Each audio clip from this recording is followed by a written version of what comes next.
Sekali lagi, masyarakat kita memang gampang untuk diakali, dikibuli dengan segala cara yang dibungkus dengan agama.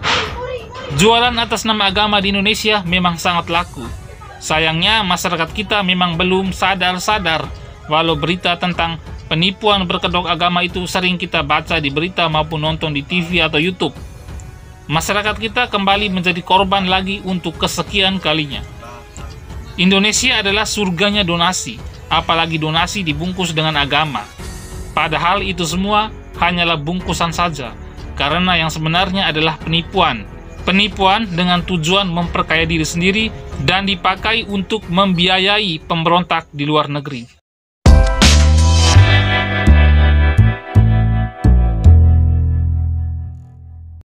Jualan atas nama agama, bisnis berkedok agama, memang sudah menjadi rahasia umum di Indonesia ini.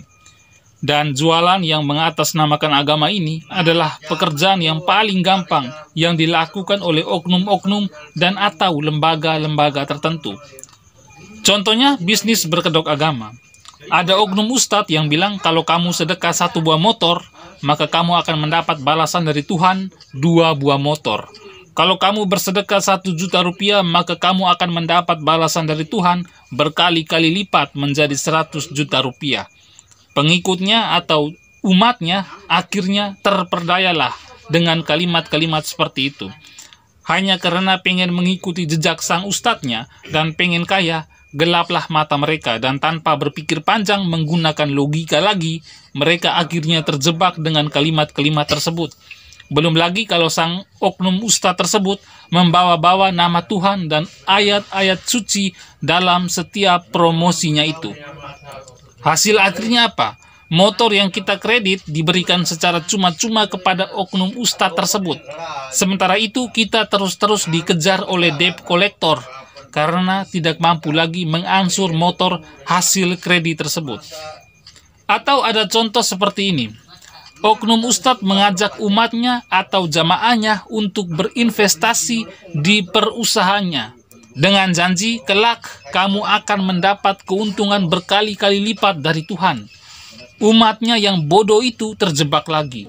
Maka ramai-ramai mereka berinvestasilah di sana. Setelah itu baru mereka sadar kalau mereka hanya ditipu.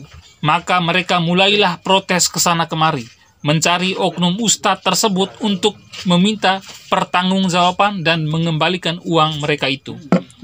Dan masih banyak lagi bisnis berkedok agama, investasi berkedok agama, penipuan berkedok agama. Sayangnya umatnya ini masih saja menjadi korban penipuan.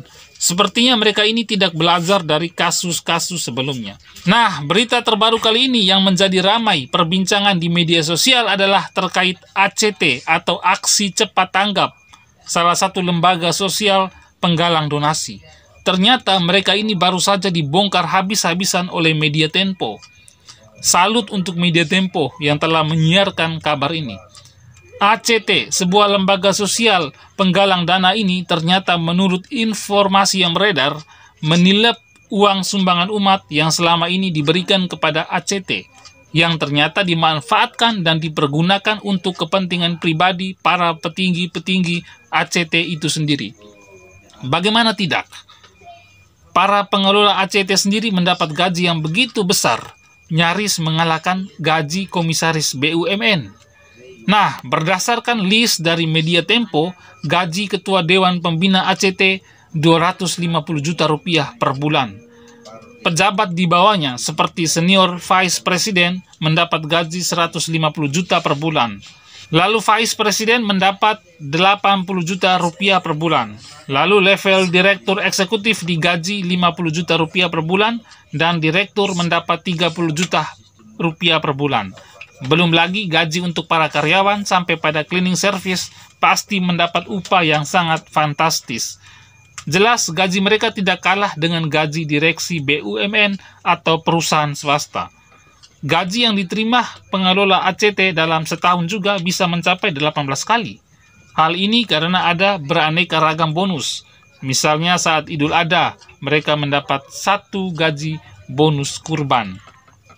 Petinggi ACT juga mendapat ekstra gaji ketika tahun ajaran baru tiba. Bonus lain juga diterima jika jumlah donasi suatu program melebihi target. Selain gaji yang diterima begitu fantastis, pihak pengelola ACT juga menikmati kemewahan dari hasil sumbangan umat. Misalnya, kendaraan yang mereka gunakan mulai dari mobil Alphard sampai Pajero Sport. Mobil-mobil itu adalah mobil-mobil mahal. Tentu tidak semua pengepul sumbangan seperti ACT mendapat kemewahan sampai selevel itu. Saya sebenarnya tidak mempersoalkan mengenai besaran gaji yang mereka dapatkan, tapi karena dana itu hasil dari sumbangan masyarakat, maka ACT harus mempertanggungjawabkan di hadapan masyarakat. Nah, itu adalah bentuk dari menjaga kepercayaan masyarakat. Apalagi ada kabar kalau bantuan dari ACT yang tujuannya untuk korban perang Suriah ternyata disalahgunakan. Malah bantuan tersebut diberikan kepada pemberontak Suriah, bukan diberikan kepada pemerintah Suriah. Selama ini sumbangan yang diperoleh oleh ACT adalah dari hasil sedekah umat dan masyarakat, baik dalam maupun luar negeri. Dengan berdalil bantuan kemanusiaan dan membantu saudara seiman yang menjadi korban peperangan maupun bencana alam, ACT berhasil mengumpulkan donasi dari masyarakat sampai ratusan miliar rupiah. Uangnya sebagian diberikan kepada mereka-mereka yang menjadi korban bencana alam maupun peperangan, tapi sebagian besarnya lagi masuk ke kantong-kantong pribadi pengelola ACT. Memang mantap trik yang dibuat ACT supaya mendapat sumbangan, yaitu membungkus semuanya dengan agama. Ketika agama juga ikut dibawa-bawa, maka ini sangat mudah untuk mengetuk hati calon-calon donatur untuk memberikan sumbangan. Lalu sumbangan tersebut sebagian besar masuk ke kantong pribadi mereka.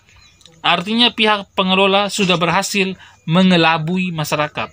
Sayangnya masyarakat kita yang mudah iba dan dengan belas kasihan memperkaya pengelola ACT. Mereka lalu hidup bergelimang harta dengan mobil mewah. Sedangkan yang memberikan bantuan, motornya sendiri pakai kredit dan belum lunas bayar di dealer motor. Sekali lagi, masyarakat kita memang gampang untuk diakali, dikibuli dengan segala cara yang dibungkus dengan agama. Jualan atas nama agama di Indonesia memang sangat laku. Sayangnya masyarakat kita memang belum sadar-sadar, walau berita tentang penipuan berkedok agama itu sering kita baca di berita maupun nonton di TV atau YouTube.